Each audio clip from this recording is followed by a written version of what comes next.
नमस्कार, मैं हूं प्रशांत भारद्वाज और स्वागत है आप सभी का न्यूज रूम पोस्ट पर। राहुल गांधी विदेश जाएं और विवाद न हो, ऐसा तो कभी हो ही नहीं सकता। राहुल गांधी विदेश जाएं और उस पर बवाल न हो, ऐसा तो कभी हो ही नहीं सकता। एक बार फिर राहुल गांधी विदेश में हैं, कैम्ब्रिज यूनिवर्सिटी लंदन में। वहां दिया गया उनका भाषण इस वक्त खूब वायरल हो रहा है। क्यों वायरल हो रहा है? इसलिए वायरल हो रहा है क्योंकि राहुल गांधी ने अपने भाषण में एक बार फिर यह कहा कि भारत में लोकतंत्र पर हमला हो रहा है। भारत में न्यायपालिका, मीडिया, हर संस्थान पर कब्जा करने की कोशिश हो रही है। और क्या कहा राहुल गांधी ने? राहुल गांधी ने कहा कि भारत में आदिवासियों और अल्पसंख्यकों पर हमले किए जा रहे हैं। हालांकि राहुल गांधी भारत में भी ऐसी बात करते ही हैं, इसमें कोई दो राय नहीं। वो ये बात कई बार कह चुके हैं, चुनावों में भी कहते हैं। लेकिन एक बार फिर उन्होंने भारत से बाहर विदेशी धरती पर जाकर भारत को लेकर इस तरह के बयान दिए हैं, जो सीधा सीधा भारत के खिलाफ एक दुष्प्रचार के रूप में देखा जा रहा है। इसलिए दुष्प्रचार के रूप में देखा जा रहा है क्योंकि मैं आपको याद दिला दूं कि राहुल गांधी का जो बयान सामने आया है, उसकी आप टाइमिंग देखिए। इस साल भारत G20 बैठक की मेजबानी कर रहा है। दुनिया की निगाहें हमारे देश पर लगी हुई हैं। गुरुवार को ही भारत में G20 के विदेश मंत्रियों की बैठक हुई थी। इसके अलावा इटली की प्रधानमंत्री भारत आईं।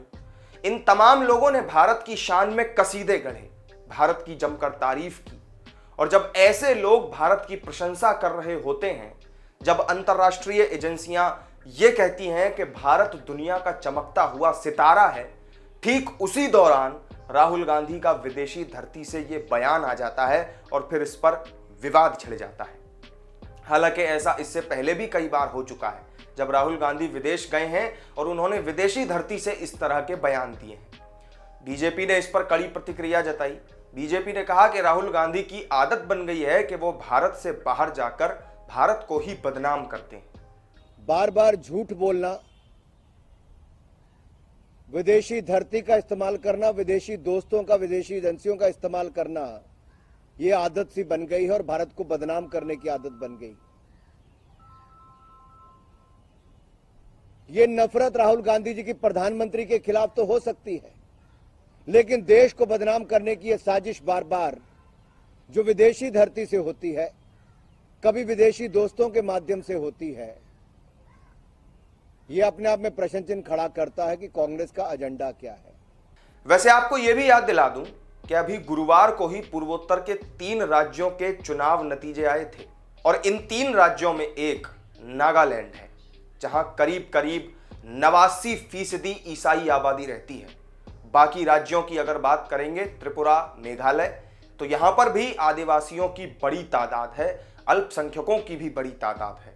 लेकिन इसके बावजूद नागालैंड में बीजेपी अपने सहयोगी दलों के साथ फिर से सत्ता में लौटी है। त्रिपुरा में, जहां पर जनजातीय आबादी बड़ी तादाद में रहती है, वहां बीजेपी लगातार दूसरी बार सत्ता में आई है। और राहुल गांधी कहते हैं कि भारत में अल्पसंख्यक और आदिवासी असुरक्षित हैं। That picture's taken in front of Parliament House, and that's where a whole bunch of opposition members of Parliament were just standing there talking about certain issues, and we were just locked up and put in jail. And that's happened 3 or 4 times, right? And it's happened relatively violently. That's just an example. And you've also heard of the attack on minorities, the attack on the press. So you get a sense of what is going on. Rahul Gandhi विदेश में जाकर कहते हैं कि नरेंद्र मोदी भारत को बर्बाद कर रहे हैं, लेकिन चीन में उन्हें सद्भावना नजर आती है। राहुल गांधी कैम्ब्रिज में एक प्रेजेंटेशन दे रहे थे और इस दौरान एक स्लाइड उनके पीछे तकरीबन 10 से 20 मिनट तक चल रही थी, जिसमें चीन को एक ऐसा देश बताया गया जहां बहुत ही सद्भावना है, हार्मनी है। जिस चीन को दुनिया विस्तारवादी कुटिल देश कहती है, भारत का दुश्मन वो चीन राहुल गांधी को सद्भावना से भरा हुआ देश दिखाई देता है। राहुल गांधी पुलवामा का जिक्र करते हैं, कहते हैं कि 40 सैनिक उस वक्त मारे गए, लेकिन पाकिस्तान का नाम उनकी जुबान पर नहीं आता।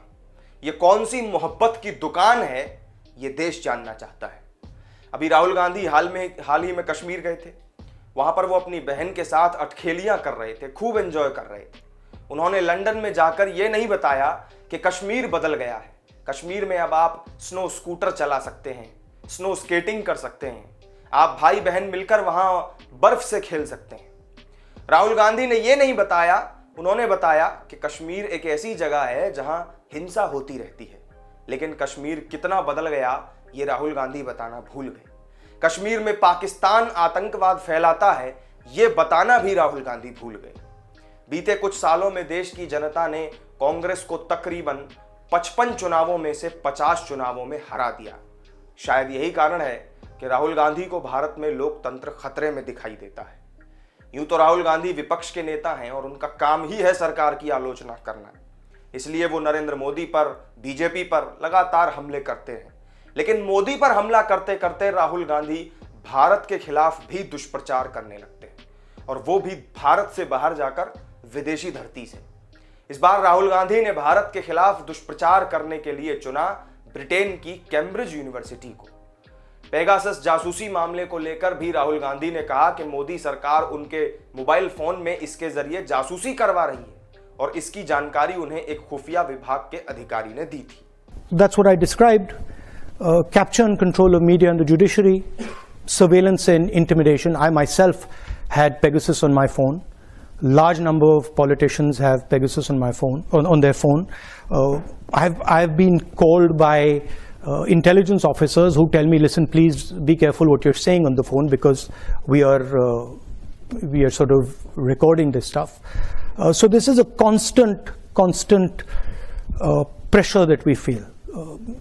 Cases on opposition, I've got number of criminal libel cases for things that, you know, should under no circumstances be criminal libel cases, but that's the story, right? इस मामले पर भी फोन न जमा करवाने की बात कहते हुए बीजेपी ने राहुल गांधी पर पलटवार किया। सुनिए केंद्रीय मंत्री अनुराग ठाकुर ने क्या कुछ कहा। पेगासस पे राहुल गांधी जी की क्या मजबूरी थी कि उन्होंने अपना मोबाइल फोन जमा नहीं करवाया? और वो नेता जो भ्रष्टाचार के चलते बेल पर है, ऐसा क्या था उनके मोबाइल फोन पे जो उनको अपना छिपाने की जरूरत थी? वो और अन्य नेताओं ने अपना मोबाइल फोन क्यों जमा नहीं करवाया? राहुल गांधी ने जो कहा उन सब बातों पर सवाल उठाने होंगे, क्योंकि सबसे बड़ा सवाल यही है कि क्या राहुल गांधी ने जो कहा कि क्या भारत इतना खराब हो गया है कि जब भारत के बाहर विदेश में राहुल गांधी जाएंगे तो क्या उनको भारत के खिलाफ ही सब कुछ नजर आएगा? इतना खराब देश भी भारत नहीं है। कम से कम भारत के बाहर जाकर तो भारत की कभी कभी तारीफ कर दीजिए, लोगों को अच्छा लगेगा, भारतीयों को भी अच्छा लगेगा, उनका सीना भी गर्व से चौड़ा हो जाएगा। क्योंकि ये देश जो है जिसको आज दुनिया मान रही है, आप नहीं मानते तो ना मानिए, लेकिन कम से कम भारत के खिलाफ दुष्प्रचार मत कीजिए।